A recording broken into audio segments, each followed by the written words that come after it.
For 10 years, I had patrolled the streets of Jeffersonville, Indiana, my routine second nature. A quick briefing at the station for updates on wanted suspects, then heading out in my cruiser. Some nights were quiet, marked only by traffic stops or noise complaints. Others were chaotic, with calls coming all at once until sunrise. But I never imagined a night like this. Before the badge, I thought I'd make it in football.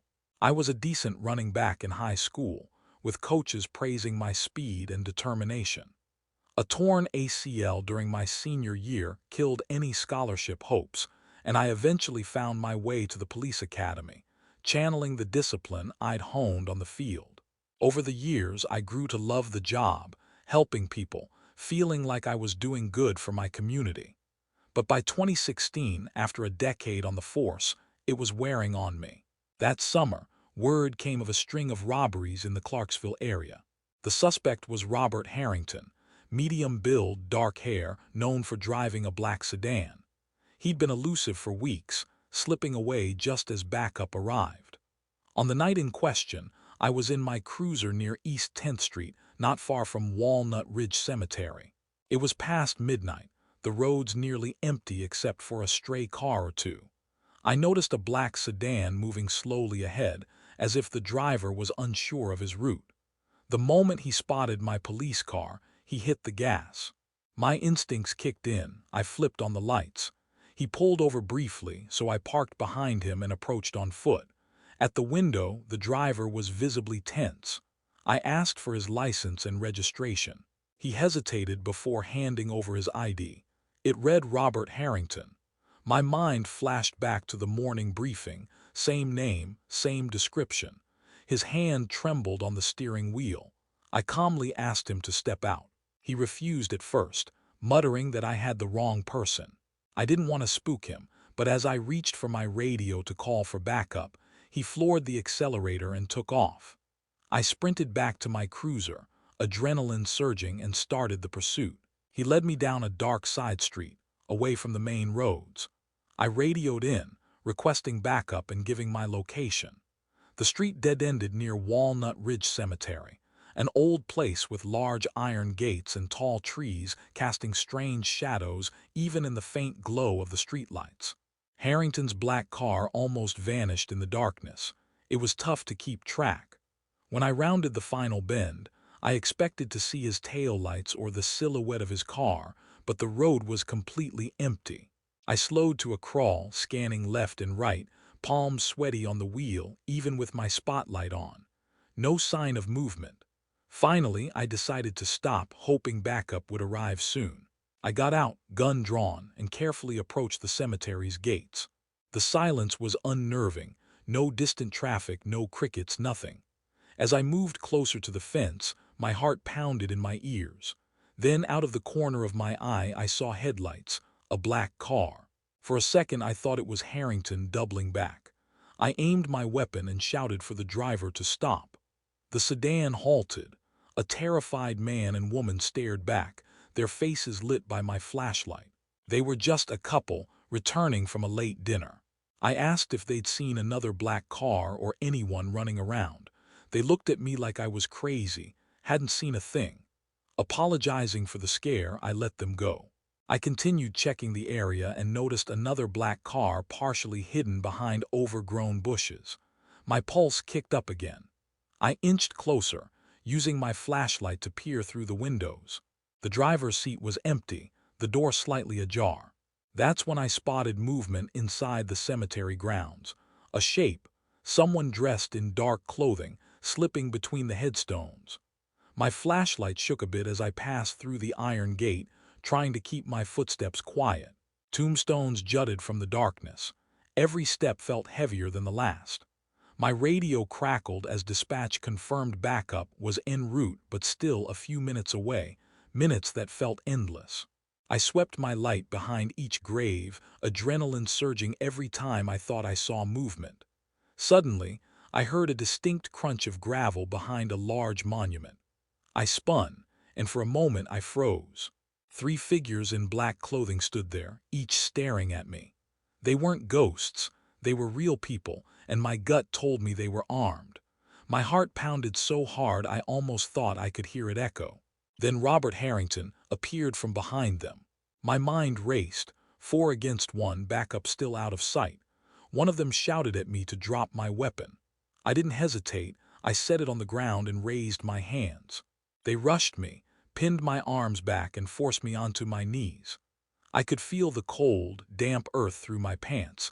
The smell of wet grass and ancient stone was overwhelming. I remember them whispering, trying to decide what to do with me.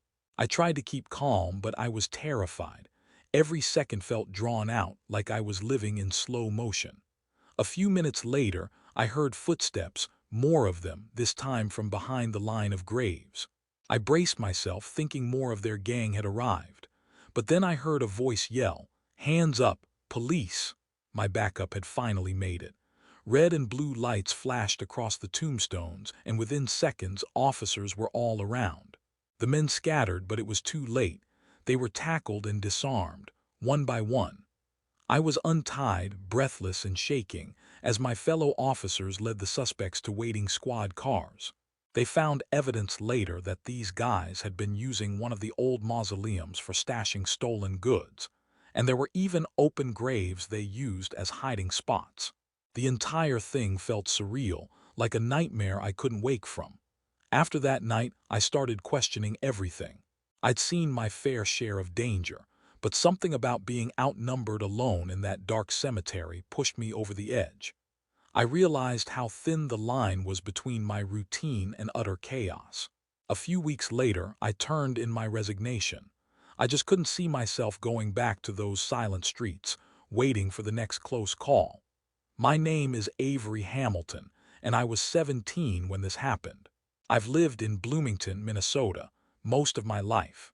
My parents have a small 2-story home on a quiet street not too far from Jefferson High School, where I'm a junior. Classes were in full swing, and finals were just around the corner. If you've ever been through exam season, you know how the stress can eat at you day and night. At least, that's how it felt for me. It all started on a Thursday afternoon. I came home from school feeling anxious because my history exam was the next day, and I hadn't studied enough. To make matters worse, my parents were packing to leave for my cousin Kevin's wedding in Mano, about an hour and a half south. They'd be gone until Monday, which meant I'd be on my own for the first time.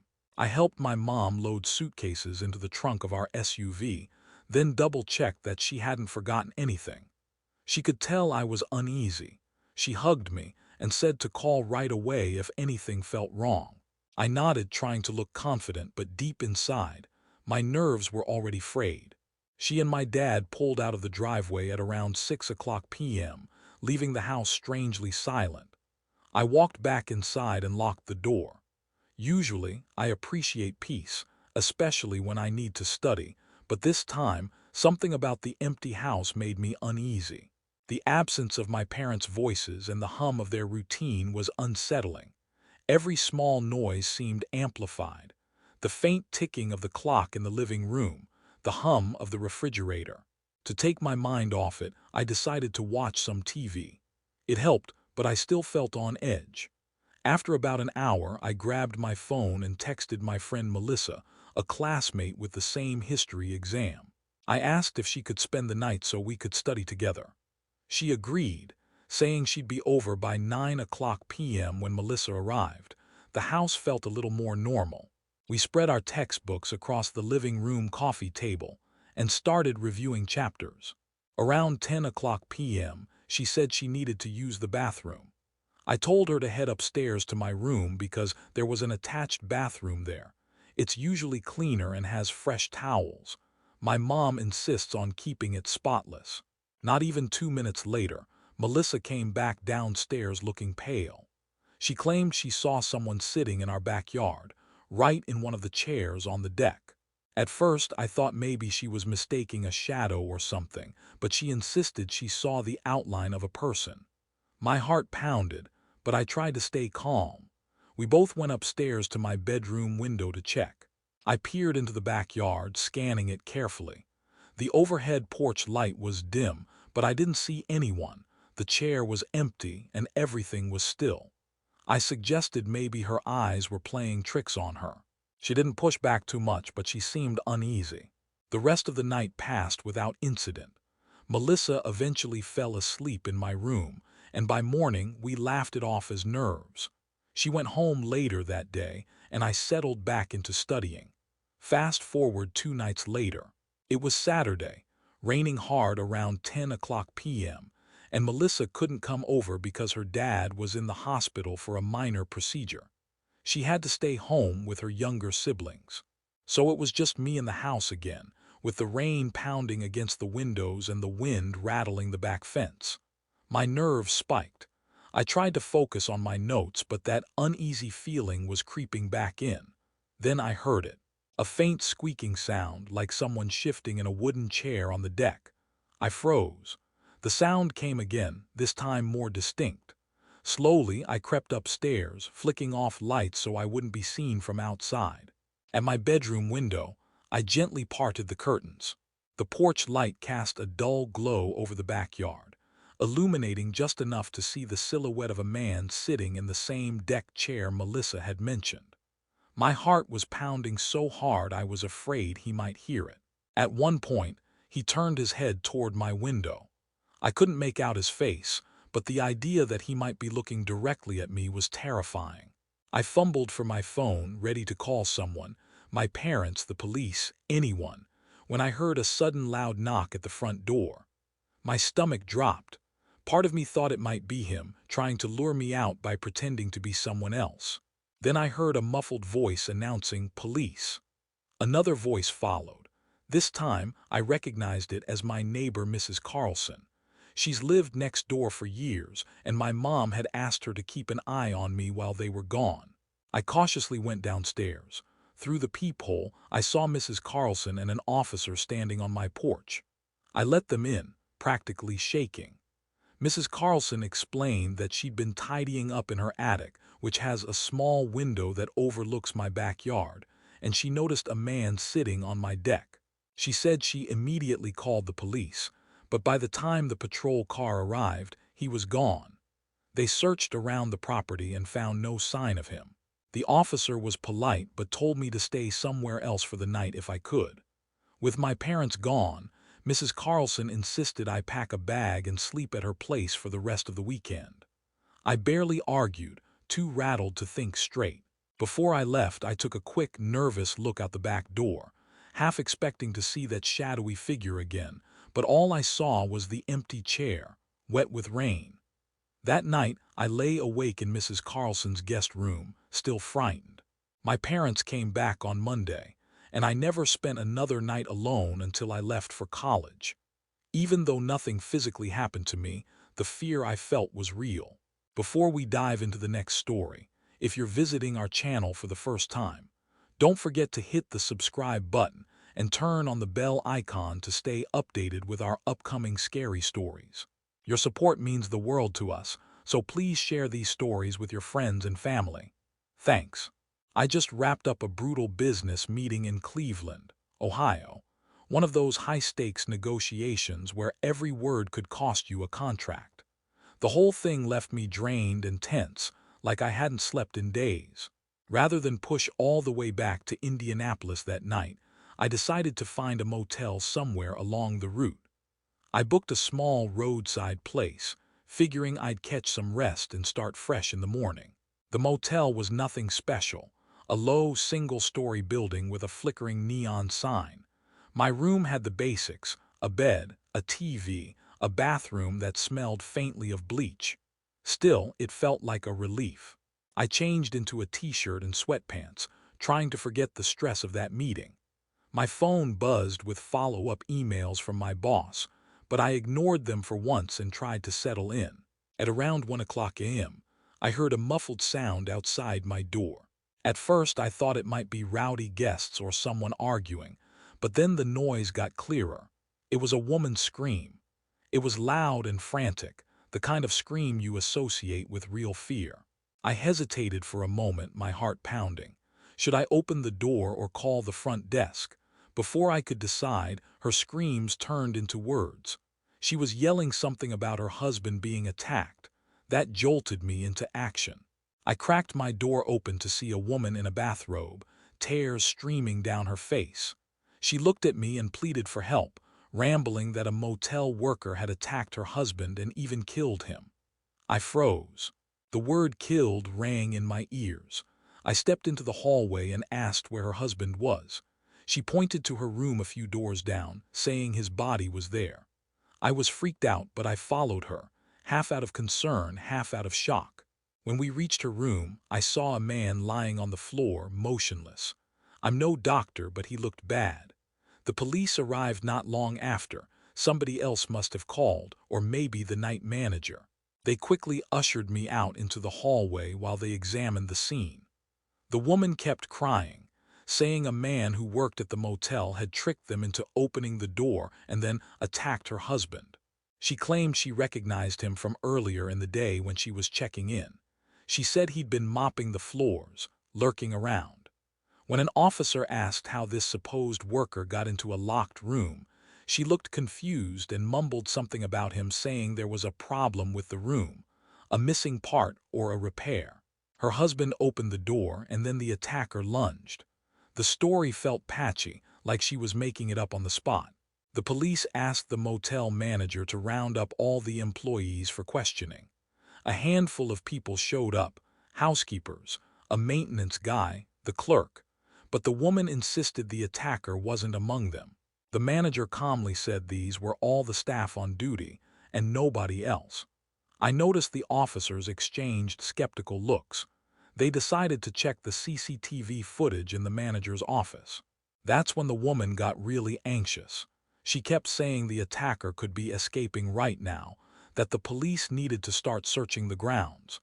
The cops ignored her and pulled up the security feed anyway. I wasn't in the office, so I didn't see what they found in real time, but I heard about it afterward.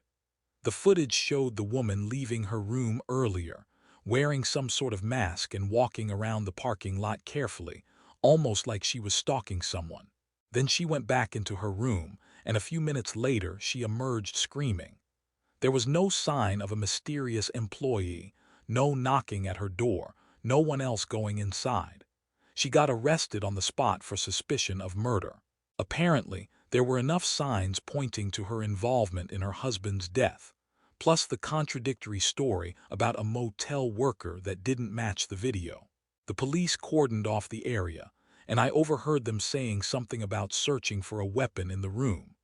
I didn't stick around to see what happened next. I had zero desire to spend another moment in that motel, especially with cops and crime scene tape all around. I packed my bag in a hurry, checked out with the blur-eyed clerk, and drove off into the night. I didn't care that it was nearly 3 o'clock a.m. It was safer than staying put. Now, I can't piece together all the details. Was she planning this all along? Did something happen between them that escalated into violence? And why create a story about a random motel worker? All I know is I barely slept for days after that. My mind kept replaying the scene: the woman's frantic screaming, the lifeless body on the floor, and the cops shaking their heads at the CCTV footage. The motel was supposed to be a quick pit stop on my long drive back from a stressful meeting, but it turned into a whole different kind of nightmare. I never heard any follow-up in the news, probably because I was too scared to even look for it. Part of me wonders if there was more to the story than the police let on. Either way, I haven't stayed in a rundown roadside motel since, and I don't plan to. My name is Jonathan Martin. You may know me as a former offensive tackle from the Miami Dolphins back in the early 2010s. It was always my dream to play in the NFL. Sadly, a few jerk-offs ruined that dream for me. I got drafted by the Dolphins in April of 2012 and started training camp in July. I was, and still am, a very shy and introverted person, and I didn't expect to befriend everyone on the team right away. I met every player on the team, including the coaching staff, and it was no problem at first. The second week of training camp then came, and that's when the hazing had started. The first hazing ritual I did was carrying veterans' bags and paying for team dinners. I didn't take offense to this, as I had done this before when I was a freshman on the football team in high school and college. I also knew that I wasn't the only one who had to go through this. The hazing would carry on within the next few weeks. Almost the whole team would make fun of me, but 3 guys on the team would take the hazing to a further level. Their names were Mike, John, and Richie. They would insult me by calling me names like Big Weirdo and Soft because of my quiet personality, and they would throw racial slurs at me, but it was primarily from Richie. I took this a little more personally than having to carry bags and pay for dinner. This had hit home more. I was a victim of racial abuse growing up, so this wasn't the first time someone would call me slurs. They would also mock my intelligence and say I wasn't cut for the NFL and I should be a scientist instead. They would say these things because I went to college at Stanford. I would initially try to laugh it off and would even play along at times as I wanted to fit in. During the 10th week of training, Richie left me a racist voicemail that said, "Hey, what's up, you half-piece of sh*T. I saw you on Twitter. You have been training for 10 weeks. I'm going to kill you. I'll slap your mother across the face." This voicemail hit harder than an embryo's kick to a pregnant woman's stomach. Richie was now targeting my family, which he had never met before. Why was he doing this? What is this dude's deal? Why just me?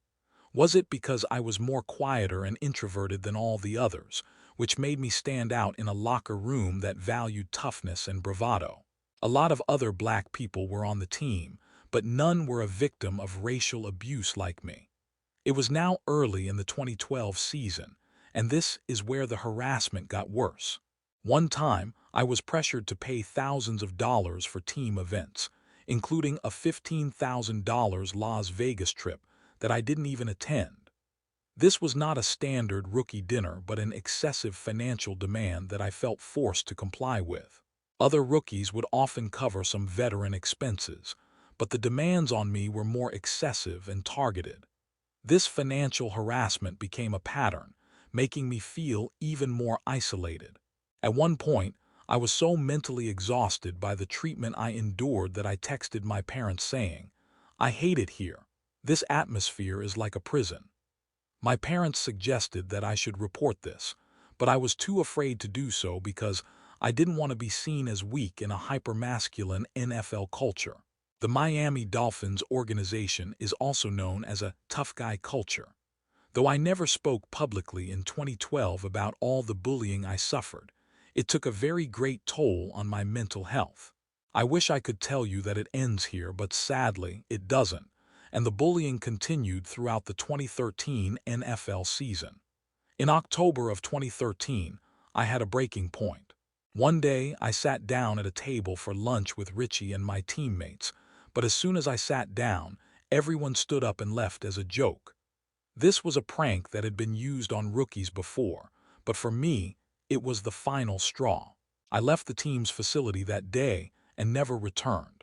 After leaving the team, I checked into a mental facility to deal with the depression and anxiety I suffered from the past 2 years of being on that team.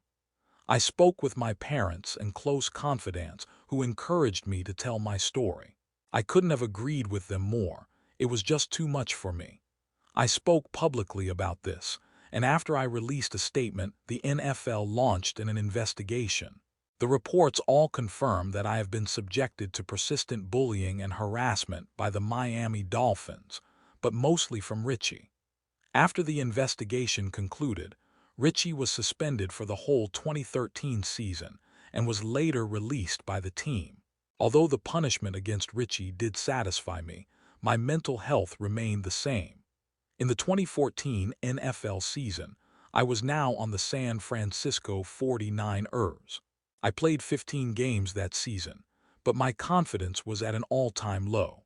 I would always feel isolated, and I would struggle with my mental health, making it difficult to perform at a high level. I retired from football in 2015. In my retirement statement, I admitted that my NFL career's emotional and mental toll was overwhelming. In 2016 and 2017, I was an advocate for mental health awareness and anti-bullying initiatives. I was helping other people who had been suffering from bullying. In May of 2024, I graduated from the University of Pennsylvania with an MBA in finance and real estate. I also am a co-founder of the Narrow Road Group, which is a real estate platform. After accomplishing these things, I am now happier than I have ever been before. Although I might be loving my life right now, I will always have demons inside me from my NFL experience. For those of you who are being bullied, you need to speak up. If you don't, then the bullying will continue, and it could lead to you doing very evil things in life. You may feel alone, but you are never alone, and someone will always be there to help you. This all happened not long after my roommate Javi, and I moved into a cramped apartment in Queens. One of those places that feels more like a walk-in closet than a home. There were boxes everywhere. The floor creaked like an old rocking chair whenever we shifted our weight, and the living room window looked out onto an alley filled with garbage cans and broken pallets. But hey, it was ours. The problem was the lighting. Our new shoebox had no overhead fixtures. None. At night, the corners disappeared in inky blackness, and the single-floor lamp we inherited from a friend was so dim it barely illuminated the space around the couch. I work night shifts at a copy shop, which means I'm usually wide awake when the rest of the city's winding down. If I wanted to read, pay bills, or even find my socks without fumbling, I needed something bright that wouldn't cost half my paycheck. Given that minimum wage doesn't stretch far in New York, I turned to the one place everyone goes when they're broke and desperate, Craigslist. I spent hours scrolling through listings for lamps. Most were ugly brass antiques or dented plastic monstrosities from the 70s. Then I found it, a sleek, modern lamp that looked like it came straight from a designer showroom. The photo showed a smooth metal neck, a subdued golden glow, and a marble base that seemed solid enough to take a hit from a sledgehammer. Whoever owned it had paid real money once, but the listing price was a mere $20. The seller's username was just a random string of letters and numbers. No ratings, no biography, nothing. Javi glanced at the ad over my shoulder, scratched his chin, and shot me a look that screamed, "We might get murdered." I shrugged. We'd both just paid rent, and desperation can make a bad idea look like a solid plan. The seller insisted on meeting in Brooklyn near the Navy Yard. It was a late afternoon in early spring when I drove over. The sky was tinged gray by the promise of rain. My GPS took me past crumbling warehouses and lots strewn with rusted scraps. The air had a tang of burned rubber and something else, maybe industrial chemicals or stale river water. I didn't see a single soul on the streets except for a stray dog sniffing around a garbage bag as though hoping to find dinner. A pack of crows flapped overhead, cawing like they knew something I didn't. Finally, I arrived at the address, a decrepit brick building, 3 stories tall, with a faded sign that read Acme Tool and Die. The letters were peeling off, and the windows on the upper levels were cracked or boarded up. Honestly, the place looked abandoned. The front door led into a dimly lit lobby. I turned on the flashlight on my phone, swallowing hard. "Hello," I called, my voice echoing in the emptiness. "I'm here for the lamp." No answer. For a moment, I considered leaving $20 or not. The whole setup screamed danger. But then I heard footsteps on the stairs. A figure in a gray hoodie materialized above me. His face was shadowed in the flickering overhead light. He didn't smile. He just nodded and jerked his head in the direction of a hallway, as if to say, "Follow me." My heart hammered like it was trying to escape my chest, but I followed. My sneakers crunched on bits of broken glass that glittered under the phone's glare. He led me to what looked like a supply closet filled with random junk and a metal shelving unit covered in dusty boxes. And there, just as promised, stood the lamp. I remember feeling a wave of relief. It was identical to the Craigslist photos, sleek, modern, flawless. The kind of lamp that usually costs a couple $100 easy. I pulled out my wallet, forcing a laugh that sounded more nervous than casual. "Are you sure 20's okay? This lamp must be worth a lot more." Before I could finish, I heard a harsh clang. The world went sideways, my mind blanked, then I felt a sharp, dizzying impact on my temple and everything dissolved into blackness. Coming to was like swimming upward through thick ink. My head throbbed, and a nauseating wave of pain pulsed behind my eyes. The floor beneath me felt rough and cold, like unfinished concrete. Somewhere nearby, two voices argued in hushed, urgent tones. "The wallet's empty. Check his phone." That jolted me awake, my phone, my wallet gone. I tried to stir, but my limbs felt like they were made of lead. Before I could do anything, there was a sudden commotion from outside the room. "NYPD. Hands where I can see him." The voices near me erupted in curses. Then came a rush of footsteps, grunts, and bodies slamming against walls. A bright flashlight cut through the darkness, landing on my face. I squinted. A cop knelt, and her voice was surprisingly gentle as she told me, "You're okay. We've got an ambulance on the way." They took me to the hospital, where I discovered that the men who'd attacked me were part of a robbery scam. They used fake Craigslist ads to lure in buyers, then stole whatever they could: money, credit cards, phones. Sometimes they'd resell the goods, sometimes they'd vanish entirely. The police had been surveilling the area after getting a tip about similar incidents in Jersey. The timing was sheer luck. If the cops hadn't shown up, who knows what might have happened. An officer visited me while I was lying in a curtained-off ER bed, an ice pack pressed to my temple. He returned my wallet and phone, explaining they'd been found on one of the suspects. Then he handed me a plastic evidence bag, and inside it was the lamp. "We're holding on to it for a bit, but once we clear it, you can take it," he said, almost apologetically. "Might as well get something out of this mess, right?" A few days later, bruised and bandaged, I hobbled back into our Queens apartment. Javi predictably pounced on the lamp like a cat on a favorite toy. "Dude, we are keeping this. It's practically a trophy," he said, turning it on to check the glow. "And free lighting. Best Craigslist deal ever."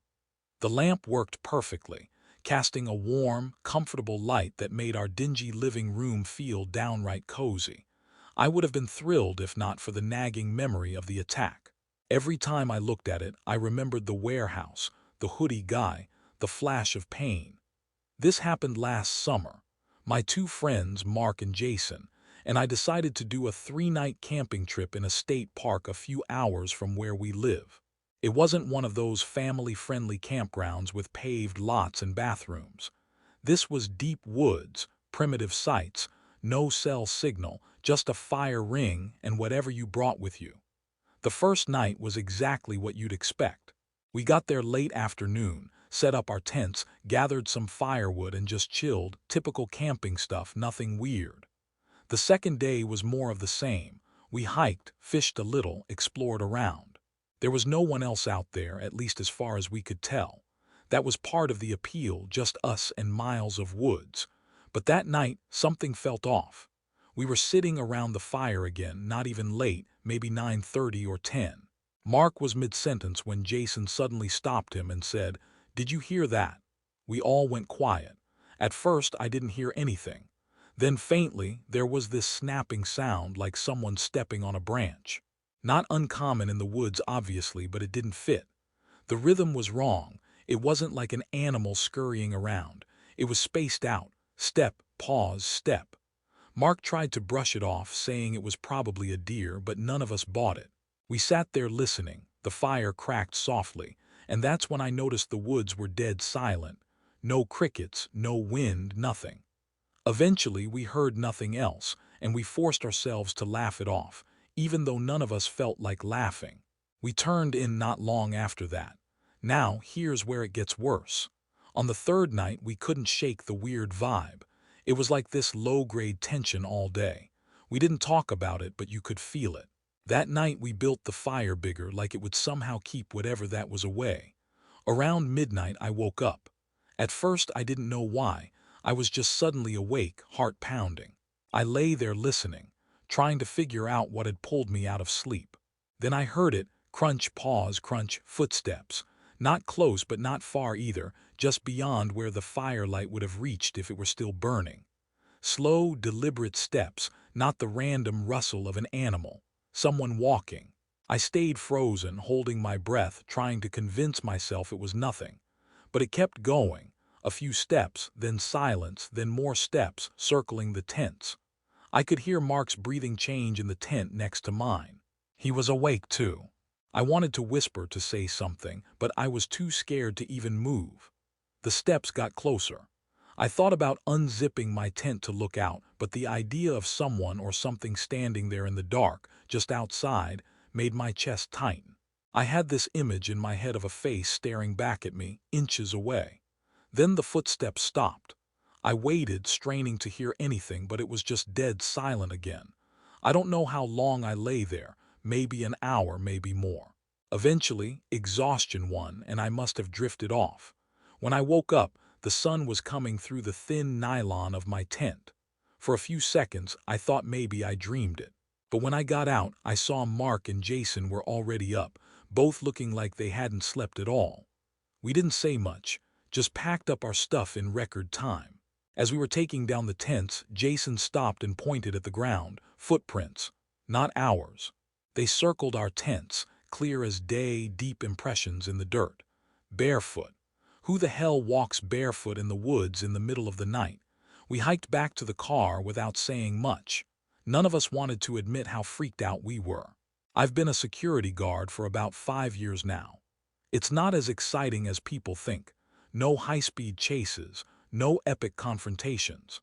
Mostly just long hours of walking empty hallways, staring at security monitors and trying to keep me awake. But there was one night that I'll never forget. I still think about it sometimes when I'm alone and it makes my skin crawl. It was a Friday night shift at this mid-sized office building downtown. You know the type. Glass entrance, a couple of floors with cubicles, some conference rooms, break areas, that sort of thing. The company that leased the space was some tech startup.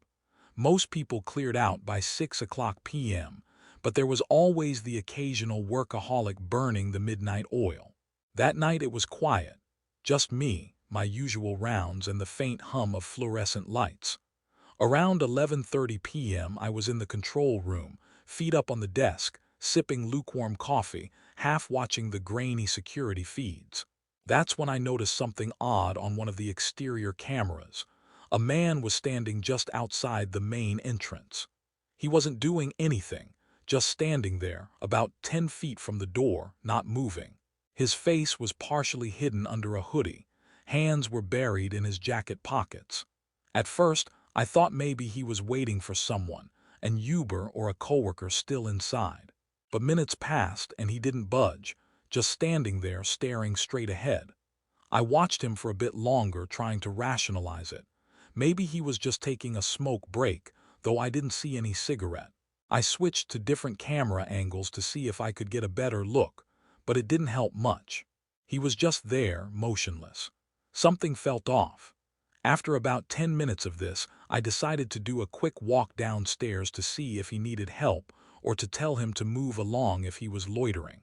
As I walked toward the lobby, I kept glancing at the monitors from the other cameras. He hadn't moved an inch. When I got to the glass doors, I could see him now, standing under the dim glow of the streetlight.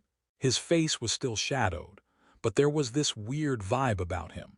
You know how sometimes you just feel when someone's not right, like your brain picks up on something subtle that you can't quite explain. I opened the door just a crack enough to talk through. "You good? Are you waiting for someone?" No response. He didn't even flinch, just kept standing there, staring not at me but at the building. His eyes were dark and sunken, like he hadn't slept in days. I felt this tightness in my chest, like my body was reacting before my brain could process why. "Hey," I said again, louder this time. "Nothing." I didn't want to step outside, something told me not to. Instead, I locked the door, backed away slowly, and went straight back to the control room. When I checked the monitors again, he was gone, no sign of him anywhere. I flipped through every camera, nothing. There's no way he could have moved that fast without being caught on at least one other angle. I even checked the parking lot feed, empty. That should have been the end of it, just some weird dude, right? But about 30 minutes later, around midnight, I saw something else on one of the upper floor cameras. There was movement. The office should have been empty. Everyone clocks out early on Fridays. But there was a figure walking down the hallway. My first thought was maybe someone stayed late without signing out, which wasn't unheard of. But then I realized it was him. Same hoodie, same slouched posture. But how the hell did he get in? The doors were locked. I locked them. I stared at the monitor, my heart pounding now. He wasn't moving like someone who belonged there. No rush, no hesitation, just slow, deliberate steps, like he knew exactly where he was going. I grabbed my flashlight and radio, not that the radio would have helped much. I was the only guard on duty. My mind raced through the possibilities. Maybe he was an employee I didn't recognize. Maybe I missed him in my last round. I took the stairs 2 at a time, trying to stay quiet. When I reached the floor where I'd seen him, the hallway was empty. I could hear the faint hum of office equipment and the buzz of vending machines down the hall, but no footsteps, no sound of doors opening or closing. I checked every office, every break room, nothing. Then I saw it, a side door near the emergency exit, slightly ajar. That door had an alarm if opened without a key card, but there'd been no alert. I stepped closer, pushing it open with the end of my flashlight. The stairwell beyond was empty, but taped to the wall just beside the door was a small strip of black electrical tape covering the door latch. That's how he got in, kept the door from locking shut. Probably slipped in while I was distracted by him outside. At that point, I wasn't trying to be a hero. I called the cops. They showed up fast and cleared the building with me, but he was gone, just vanished. No sign of forced entry and nothing was stolen. The only weird thing they found was a set of footprints leading to the maintenance room, a place with no cameras inside. But he wasn't there. The cops said he was probably a squatter or someone trying to steal equipment, maybe. But that didn't explain how he knew exactly where to go, how to avoid most of the cameras, or why he was just standing outside for so long, like he was waiting for something or someone. The building installed better security after that, more cameras, stricter protocols. But I still think about that guy sometimes. Wonder what he was doing there. Wonder if he was waiting for me to come outside.